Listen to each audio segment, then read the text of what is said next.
Waiting for the screen to come up. Just want to thank everyone for being here for our fourth annual meeting, our second in person. And yeah, it's just amazing, even over the last 4 years, to reflect how much has happened and how the society has grown.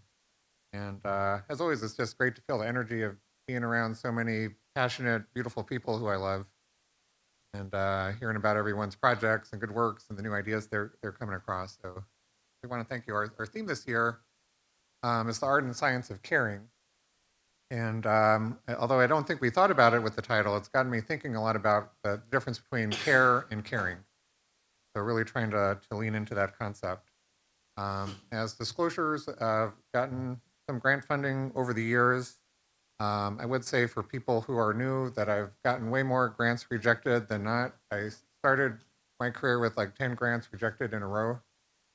So just tell people to be persistent, and if you're working on a great idea, talk to us about it. That's part of why the society exists, is to help people convince reviewers that what you care about matters. And we can do it together, and we can make our crazy ideas a reality. So for people who are new to this community, welcome. I think you'll find that there are amazing, awesome, passionate people here who share your interests. There's just so much energy in this room. It's definitely my favorite conference of the year. We were talking to some people last night about MDS and AAN, and it's just no comparison. These are my people. This is what I really enjoy. And for people who are back, welcome back. It's great to see you. It's great to see some of you who we've been working with back in person. So thanks so much for coming and supporting this movement. Goals for the meeting. We want to move forward projects. There's been some working groups that are getting off the ground. Really want this to be an opportunity for people across the world to come together to talk about new ideas. The ALS group is doing some great and amazing work. There's a social work group getting off the ground, child neurology group. So really thinking about, as you're trying to develop your ideas and thoughts, to think about this as a place to bring people together. Great place to make new connections, meet new people, learn new ideas, be inspired. Hopefully come back from this meeting recharged and thinking about new ways to improve your care and your caring. To have fun, unplug from work, be inspired, thinking about ways to grow our community, and importantly, and not facetiously, is change the world. That we really are doing that. Everybody I see, just looking across this room, is making a huge impact in your neighborhood and your community. And so it's yeah, again, just amazing for me to see. We're continuing to see exponential growth of the field. Our community is growing, our impact's growing. There's new clinics that are coming up all the time. We continue to see new publications. This is from PubMed, and it continues to go up. I don't know when that asymptote will happen, but hasn't happened yet. Also on the line of research, there's a number of new grants, new R01s, K awards, new foundation grants, again, to a level that we've never seen before. So people are getting funded for this work. There's been a large swath, and we'll hear about it later, of new educational programs getting off the ground, of residencies that now include neuropalliative care in their education, a lot of new materials. So we're doing it. We really are doing it in a way that we haven't before. Some of the highlights. So Claire, who's in the back of the room, led an effort for an R13, and we have it on NINDS's radar screen now to start thinking about neuropalliative care, which is great. There's an international certificate course that RUP has been leading, and I think we've trained over 90 people in addition to all of the other work that RUP has done in India, which is amazing. David Oliver, who unfortunately couldn't be here, has been doing great work with One Neurology that's associated with the World Health Organization. So making sure that all of our global efforts to push forward neurology include at least a paragraph about the importance of palliative care. And on the flip side of that is that palliative care efforts at the World Health Organization are including neurology and not just focused on oncology, and are aware of the disparities that patients with oncology conditions get more palliative care than neurology. As I said, we're seeing a spread of clinics. It's amazing, again, thinking versus 5 years ago, that if people give me or Brennan a call and ask where's their neuropalliative clinic, Most states have one, and they have the capacity to do Zoom, whereas before it was like, only two, so that's, you're kind of stuck if you don't live in those two states. Um, there's new fellowships getting off the ground, and there was a great workshop yesterday talking about how do we develop fellowships, rules for fellowships. So more to come there. Got some amazing new board members and Vice President Farah Daly and so make sure. So George Fischette, who's here, Amber Comer, who's not, Carla Washington, Diana Trineski, and Steve Winston. So we're bringing in some new people, new energy. We have social worker and chaplain on our board. We have more patients on our board. So really, I think moving and shaking in ways that we haven't before.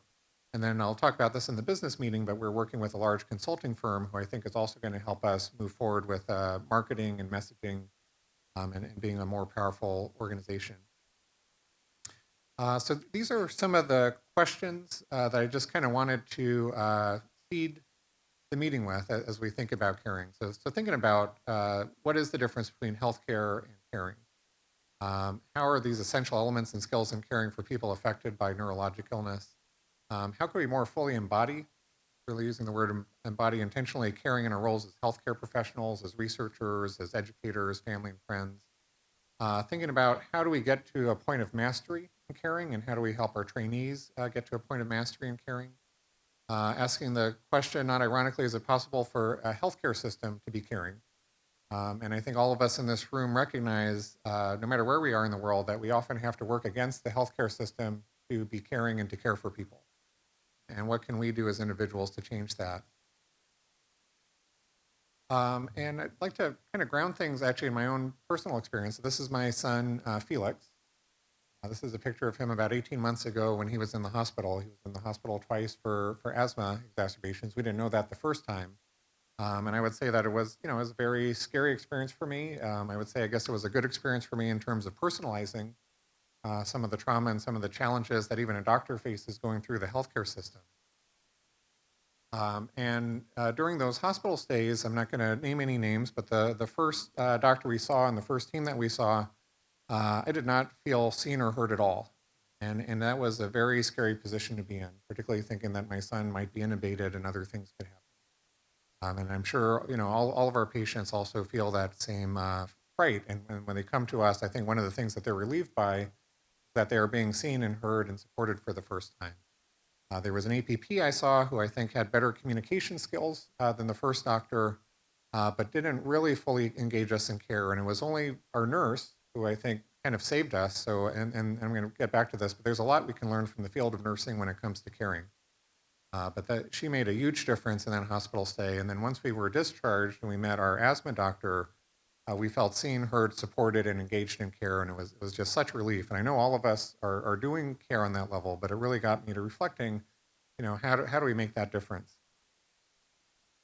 I'd also put in a plug for anticipatory guidance. So this is our pediatric pulmonologist, Dr. Woldridge, and she had a book that she walked us through over the course of an hour about asthma, what to expect, when to do different things, and it just really made me understand. I've talked to a lot of Lewy body caregivers and Parkinson's caregivers. It's like I wish I had a roadmap, and I wish, that for people with Parkinson's and Lewy and Huntington's and MS, that we had a book like this that we could sit down with people for an hour and go over this so that they know what's ahead.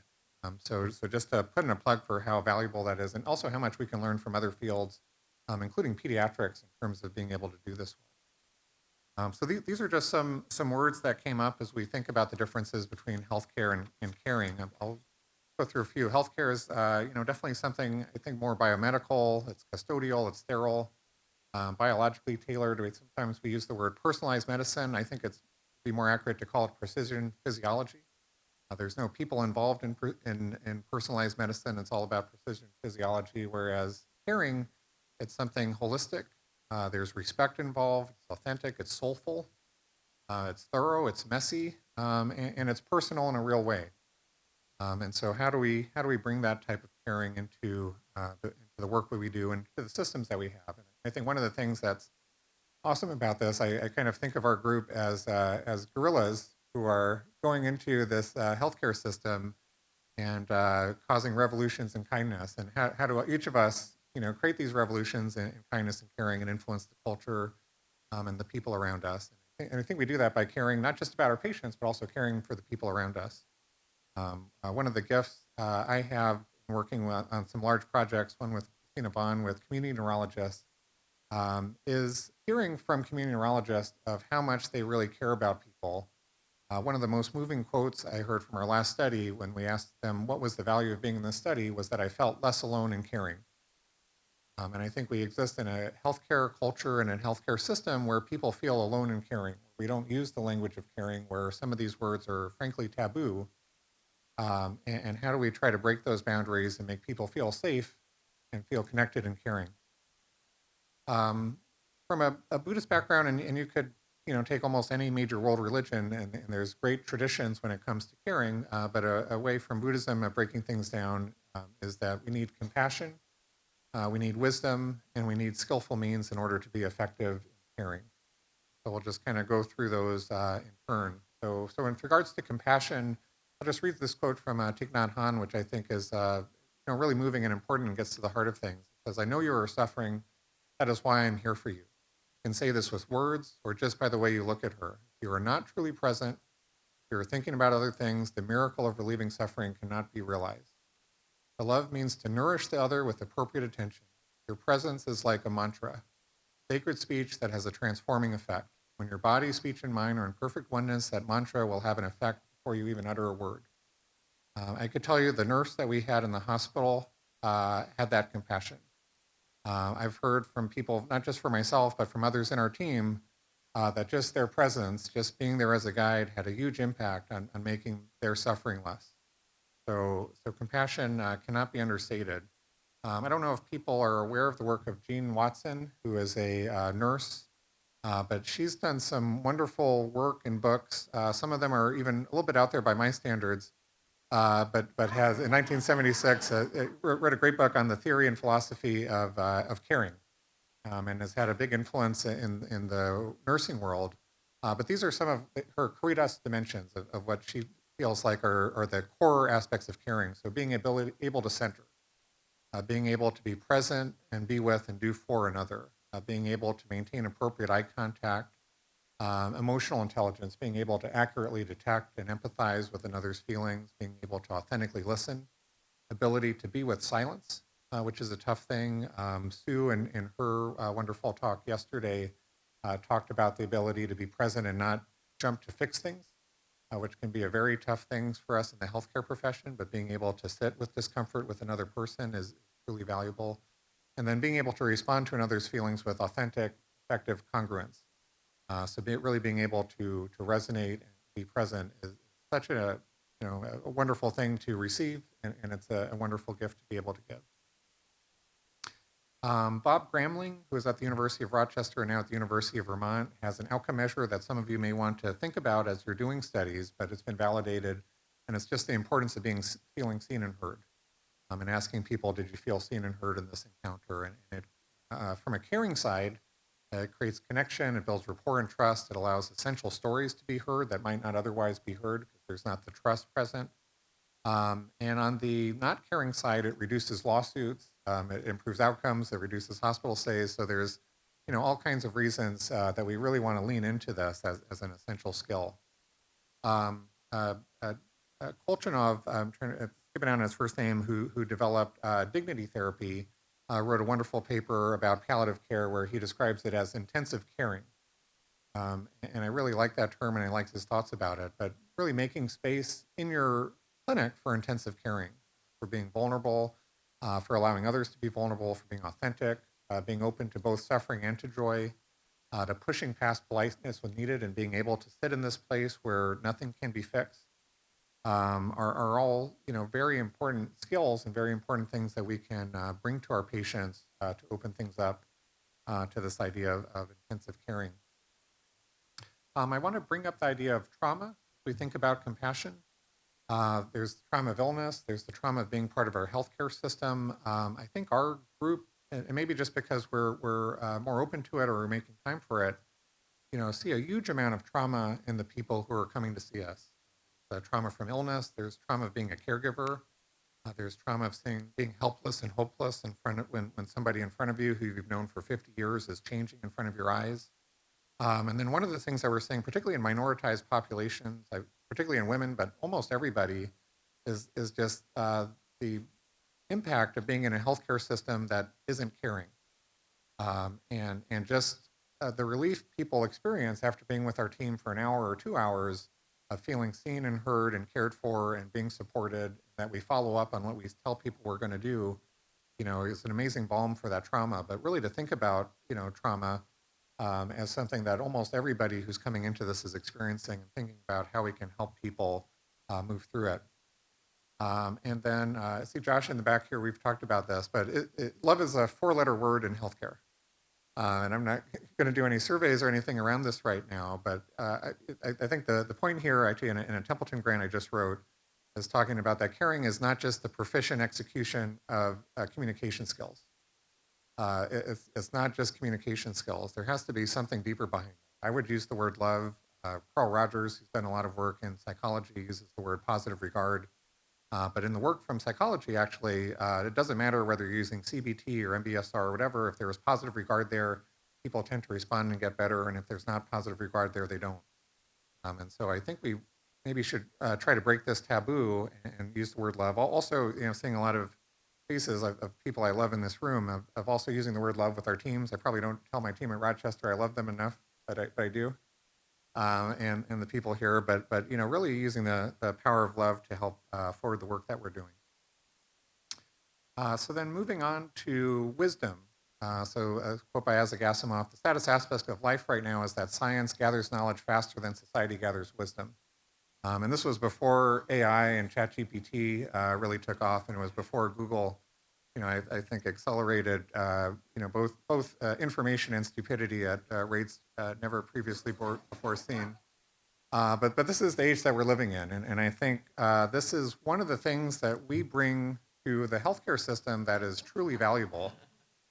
Is that palliative care? Maybe we should change our name to the wisdom service. That people need a wisdom consult, but palliative care doctors are very good at seeing the big picture, and seeing the elephant in the room, naming it, helping the ICU team or the oncology team take a step back and ask the question, is this really about the next chemotherapy agent, or are we, do we need to talk about something different? And so this is really a gift that I think we all bring to the worlds that we live in, and really should lean into. Curiosity, I think, is another wisdom value that palliative care doctors are great at, and asking beautiful questions. So Albert Einstein says here, curiosity is more important than knowledge. But I think we've all had moments where the right question was just this amazing key that just opened up a situation. One recently, actually, that I shared yesterday was working with a patient with Lewy body disease, advanced dementia, somebody that I think a lot of people would write off as not having the capacity to talk to, and he was having a lot of problems with nighttime behaviors, not wanting to go to his bedroom, sleeping in an armchair, and I asked the question, why don't you want to be in your bedroom? And he shared with me that he's been widowed for 2 years, and every time he's in that bedroom, he thinks about his wife.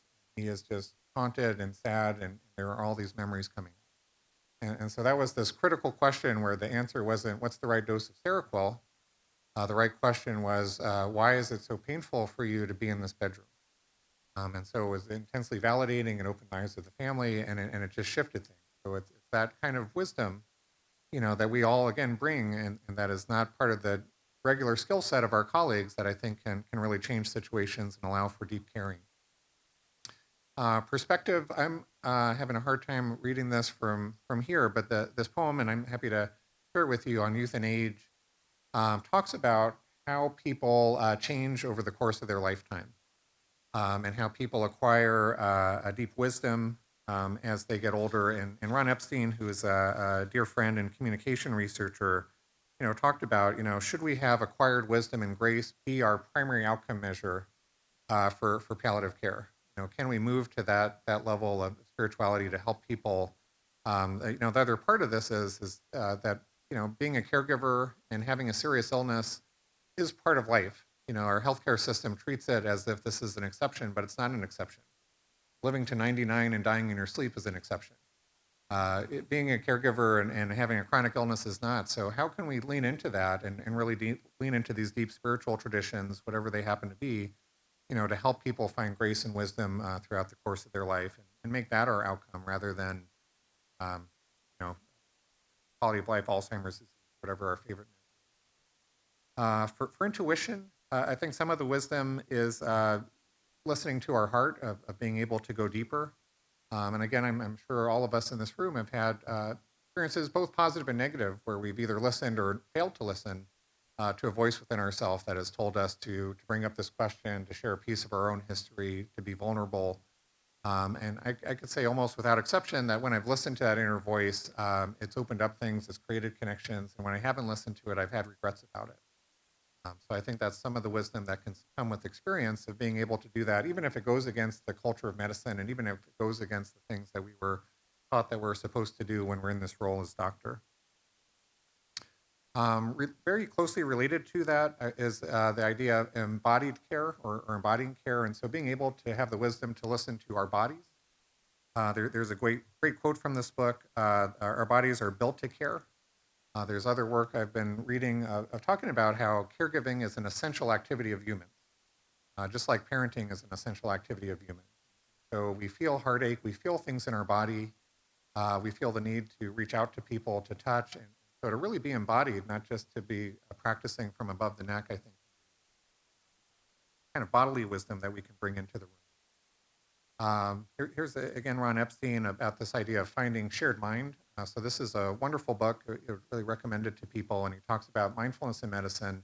But one of the things that he talks about is the wisdom of really listening deeply to our patient, engaging with them in dialogue, and reaching this point of mindfulness where you're entered a point of shared mind, where you are on the same page, you're working in the same space with the patient and the family in front of you.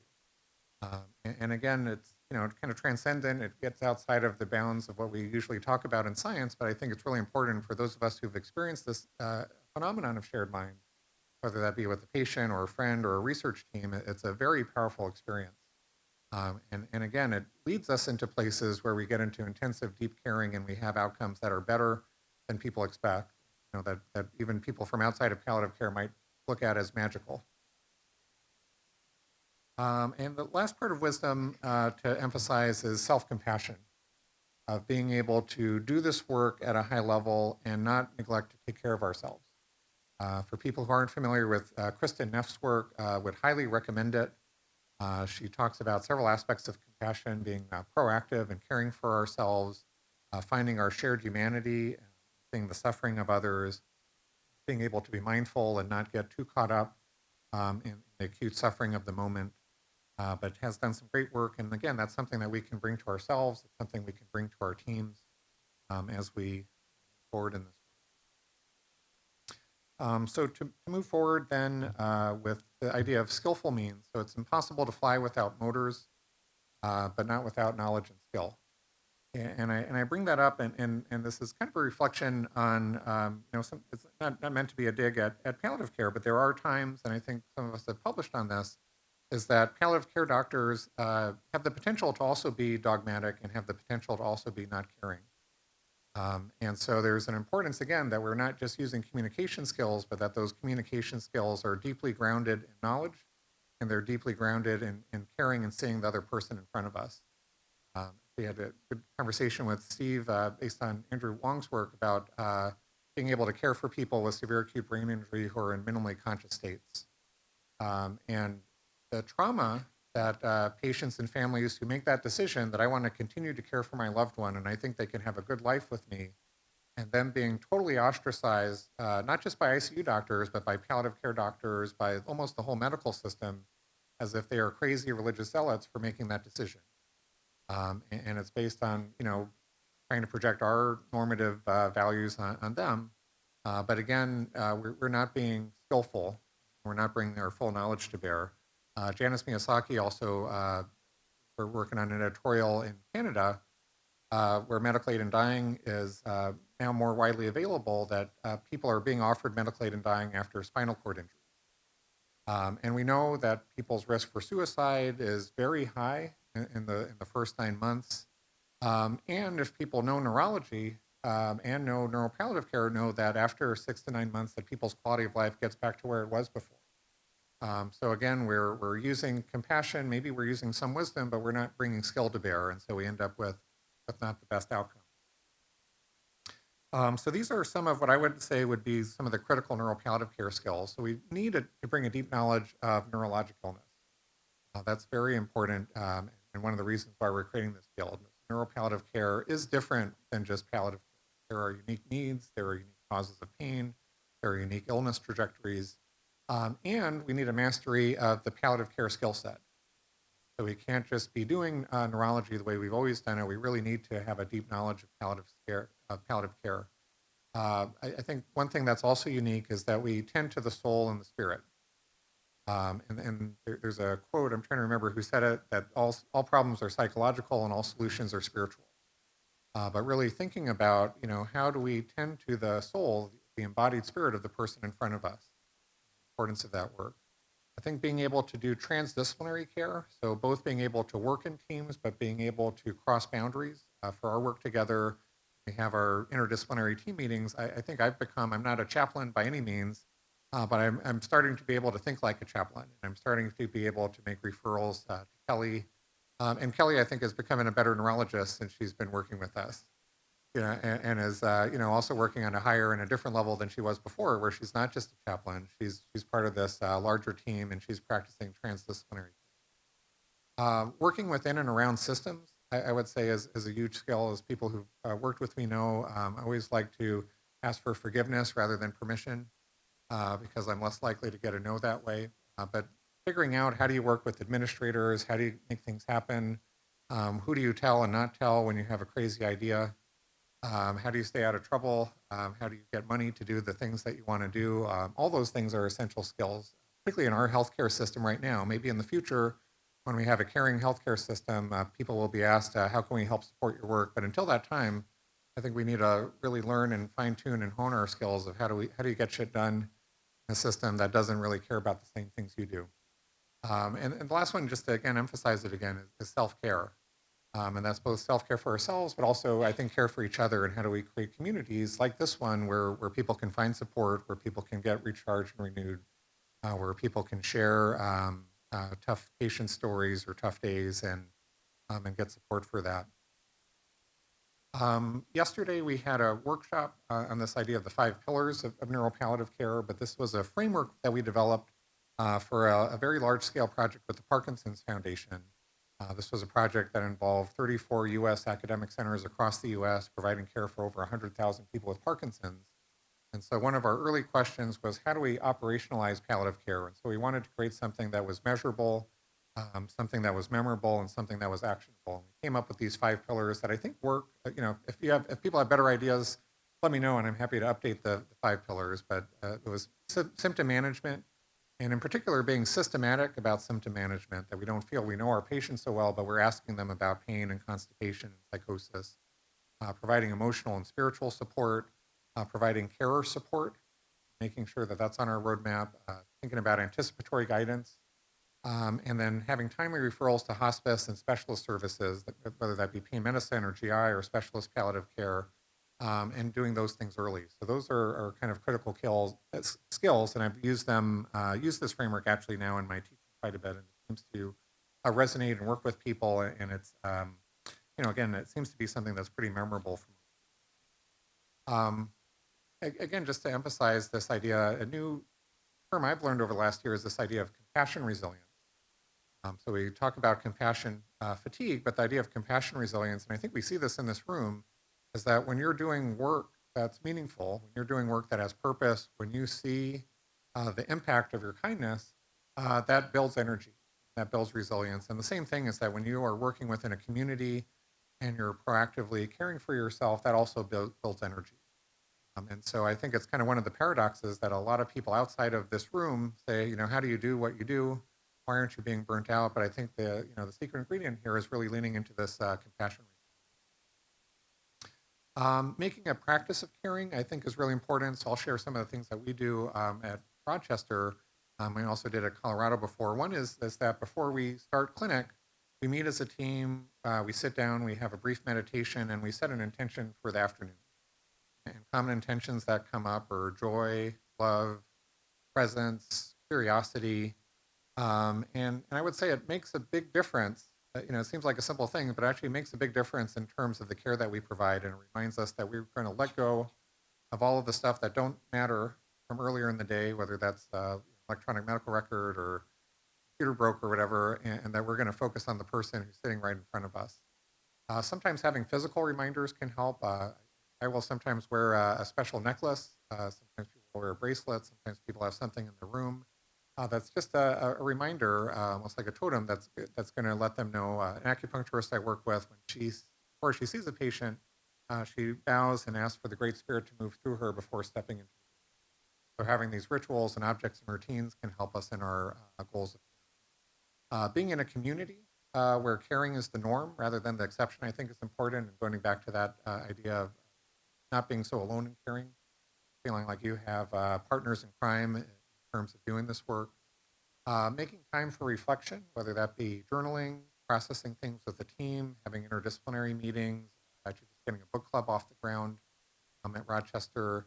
Um, I think having some form of spiritual practice, which could be religious, may not be. That could be meditation, that could be being in nature, um, being around children, whatever it is that gives you meaning, I think actually deepens our work quite a bit. And I would say that part of my growth as a physician, as a clinician, has been through learning things medically. And I would say part of it has been as a human being and learning things spiritually. There's actually a great quote from a Daniel Somasi book that to heal a person, you have to first be a person. And I think it just speaks to how we are the instrument in all of our life experiences, if we are open to it, really are brought to bear in the care that we provide.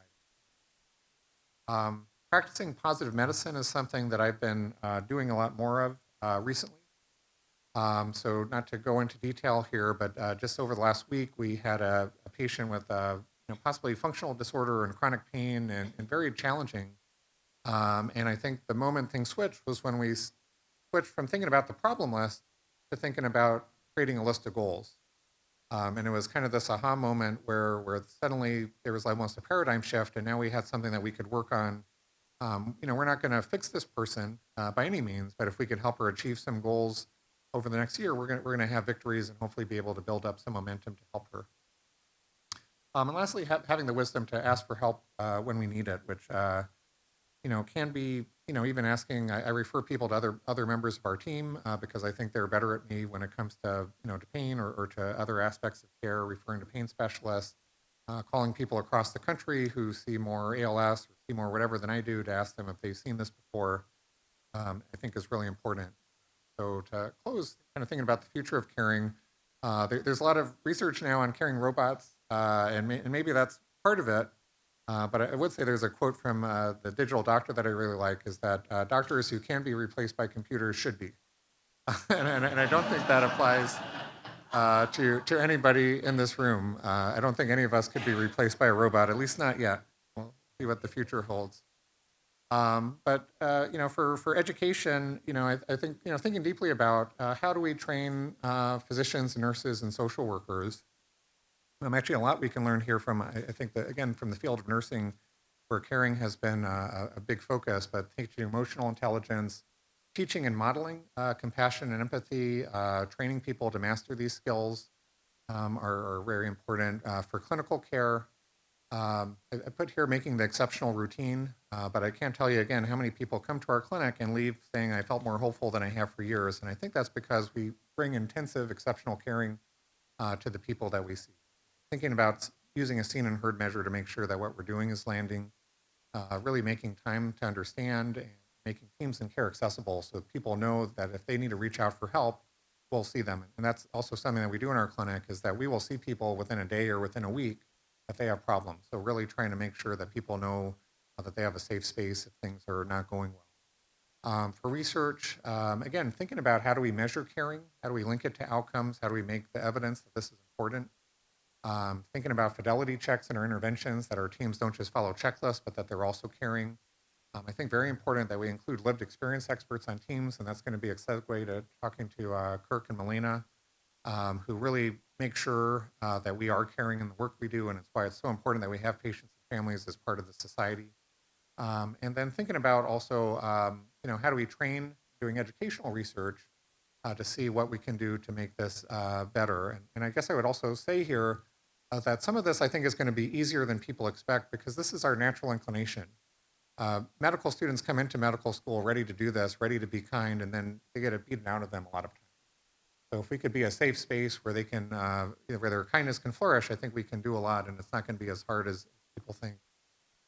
Changing culture, a big thing that I think about a lot, but the term bedside manner, even the term the art of caring makes it sound like it's just a perk that you happen to have a surgeon who's not an asshole. But assholes are dangerous, and we see that a lot in our healthcare system. So I think we need to get around this language of bedside manner and talk about the skills and the practice as equally important as the science of biomedicine. And we also need to push forward for a healthier culture in healthcare, that how we treat ourselves is not at all healthy. So thinking about self-care and really modeling that behavior is important. And then how do we challenge systems to be more caring? I think one way that we can do that is that we bring ethical and moral and narrative data to people. There's a great book I just read called The Blind Spot, which I would recommend to people, but that we're living in an age of measurement where numbers are associated with truth. And that's not the only way to measure truth. That's not the only way at all to measure what's important. When I give lectures all the time, I talk about that, we talk about genetics as important, but tell me what's more important, memorizing this genetic thing or, helping this caregiver not have regrets for the rest of her life about the decisions that she made. It's not even comparable. And so bringing those kinds of arguments to people, pushing policy. The other thing that I would say that makes this easier than you might expect is that healthcare administrators are in healthcare for a reason. A lot of them are social workers, they're nurses, and they're also looking for partners in crime. So I've been able to do a lot, not going into rooms, and definitely there are bureaucrats and administrators who do really care about RVUs. That brings them joy, but I think for most people, people bring them joy. And they can also become your partners in crime and building things that are great. And I'm not going to read this whole koan. I'd recommend people, if you wanted something to meditate on, to think about it. But it's a great koan about that the Society of Compassion, that Kuan Yin, who is the goddess of compassion, she practices the same way that a hand reaches behind the head for a pillow in the middle of the night, and that all of us are the hands and eyes of Kuan Yin. And so that's, I think, how we move to being a caring society, a caring culture, is that we recognize that we all are collectively the goddess of compassion. So with that, I'd like to stop. I want to very much thank our sponsors who have made this year's meeting not only possible, but profitable, and are allowing us to continue to do the good work that we were doing. We're at very, very real risk of not having the society in the future. So I want to thank Acadia and Mitsubishi and Norellis and Alexion for having the wisdom and the vision to get their higher ups to sponsor us. That's still a work in progress, getting industry to recognize the value of palliative care. I want to thank the Lewy Body Disease Association for helping sponsor us. I want to thank Stan Dempsey and FTI Consulting for giving us a huge amount of wisdom and philanthropy and support to do this work. I want to thank Joel Phillips for all of the legwork that he's done in making this a successful meeting. Heather and the meeting committee have put in a ton of work. Brennan and Sarah and GMP, and then the Prince Conference Center and AV people have been awesome. So so with that, just express a lot of love and gratitude for all of you. Thank you.